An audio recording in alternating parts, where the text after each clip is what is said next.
kunale challenge le eyenziwa amantombazane le okuthiwa abondli challenge. Njengoba beposta amadoda abo nje abazalisa bewadalula ukuthi abondli. Uyazi ukuthi thina ngesikhathi sakhula thina sakhuliswa omama bodwa futhi singayiboni inkinga ngalokho futhi singakuzwa ukuthi obaba abekho. Sakhula nje kuyinto evele yenzeka nje vele uthola ukuthi nje sikhuliswa omama ngabodwana besenzela zonke izinto. Nawo futhi lamantombazane lawa akhala ngokuthi obaba bengane abondli. Nawo ngiyazi ukuthi iningi lawo likhuliswe ngomama nabodwana. Manje thina besazi lokho nje ukuthi vele umuntu okhulisayo umama, mina ngazi sengimdala kabi ukuthi kanti nobaba kusuke kufanele efake isandla. So ngaleyo ndlela leyo mina ngikhule nginalo mqondo ukuthi umuntu osuke engabanga bikho empilweni yami noma ongangidinganga eqaleni nami futhi ngeke ngimdinge, ngisuke ngikhule nje ngalowo mqondo loyo. So ngibone ngazi ukuthi umuntu ingane ekhulisa uma wayo bese iyakhula ifuna ubaba wayo, ngibone ngazi ukuthi leyo ngane leyo iyisilima. Ukube mina ngumuntu wesifazane bengavele make yathi ifuna ubaba wayo nje ngiyidedele iye kubaba wayo ngingaphinde futhi ngihlanganise nayo, ngoba akwazi ukuthi ungafike ukhuliswe umuntu ekuthanda bese wena usufuna lo ongakuthandanga, lo ongakhulisanga, ngoba umuntu once wangakhuliswa wangakwenzela lutho ebekuzala lo muntu lo kusuke kufana ukuthi uyakuphika kahle kahle, akakholelwa ukuthi wena uyingane yakhe.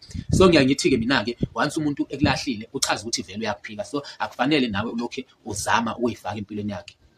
Ngisho nangokwezulu nje kuyavela ukuthi uma intombazane izalele ekhaya leyo ngane leyo isuke ingiyalapho ingasekhaya koma wayo, ayikho inkinga ezoba nayo bayikhulelela nje yenzelwa onke amasiko la ekhaya, ayikho inkinga ezoba nayo, akukho la kuzodingeka khona ubaba wayo ngoba vele ingiyala izalelwe la, yonke into yayo yenzelwe yabiza la.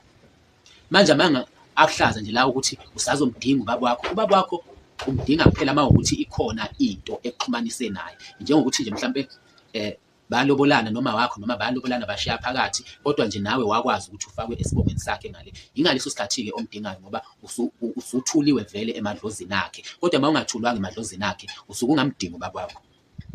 Manje ke ngiyibuke ke lento ke eyayenzeke ke kuthiwa hayi ingane isazokhula ikuhluphi isazofuna ubaba wayo. Ngiyangithi ingane ezinjalo mina ziziphukuphuku nje ingane ezinjalo, mina angaze ngimdinge ubaba ngoba ngimdala ngingaka, angaze ngimkhumbule futhi ngisho sehambile emhlabeni akukho la ngake ngamkhumbula khona noma ngake ngazizwa khona ukuthi ngiyamkhumbula noma ngiyamdinga, ngoba vele ayikho into engake ngayidinga kuye, yonke into ngangiyithola kumama. Bese ke ngibuyela ke kulento yokuthi ke bese amantombazane ezofaka i-challenge yokuthi abondli. Mina ngiyakusho namanje ngithi umuntu osuke ngeke ondle uyambona, ngisho ngavika ngokuthi wena ngangamboni phela wayesebenza washa wacima, uyabonakala umuntu bafethu osuke ngeke ezondle. Musani nje ukudakelwa amadoda nithi awudla, wawubona khona isane yavela ukuthi lo muntu lona ngeke ezondle. Manje lento ukuthi uzomthuka uzomfaka la kuma social network lokho umdala ukuthi akondle, ngeke ize kusize ngalutho lento, kunalokho izophoxa wena ngoba manje wena uphoxa nale ndoda othandana nayo, yona akasiyidabeni ngoba hlezi sithi masikhuluma la sithi uyabheda ukuthandana nomuntu onengane nomunye umuntu, ube wona futhi amlelayo lawo madoda lawaziyo yoyo athi ngoba wenza ukuthi useyingane usazokhula wonke amantombazana azele. Manje sithi ke lawo madoda ke ayalayeka ke lawo madodeni lawo awo stepfather ayalayeka ke. Uyabona ngithi ke ungaboqhosha ngehlazo noma ungaboqhosha ngokwehluleka. Uyabona uma uyindoda kwenzeka ke wagana umuntu onengane nomunye umuntu, asikho isidingo sokuthi uqhoshe ngaleyo nto, leyo nto yintembi. Yabona kufanele ube namahloni ngaleyo nto leyo, hayi ukuthi siyaphika ukuthi kungenzeka ngithi nakithi mhlambe kungenzeka, kodwa ngeke siziqhenye ngento enjalo. Intembi nje akufanele uyiqhenye ngayo, kufanele noma ukuthi ingane yakho unayo kodwa awuyondla uyikhulisa, akufanele uqhoshe ngokuthi unengane wena, yabona ube ungayenzi lutho. Ingane unayo ngokuthi uyondle. Ake sizame ke bafethu ukuthi simele iqiniso. Nani madoda bafethu ake nifunde ukondla, nani bantu besifazana ake niyeke lento lena ukuthi nihambe niposta amadoda lana ukuthi akondle. Umuntu uma ngeke ondle ngeke ezondle, umxosha kakhulu nje, umbangela inhliziyo encane, umenze kwenyanye uma uzomposta la uzothi akondle.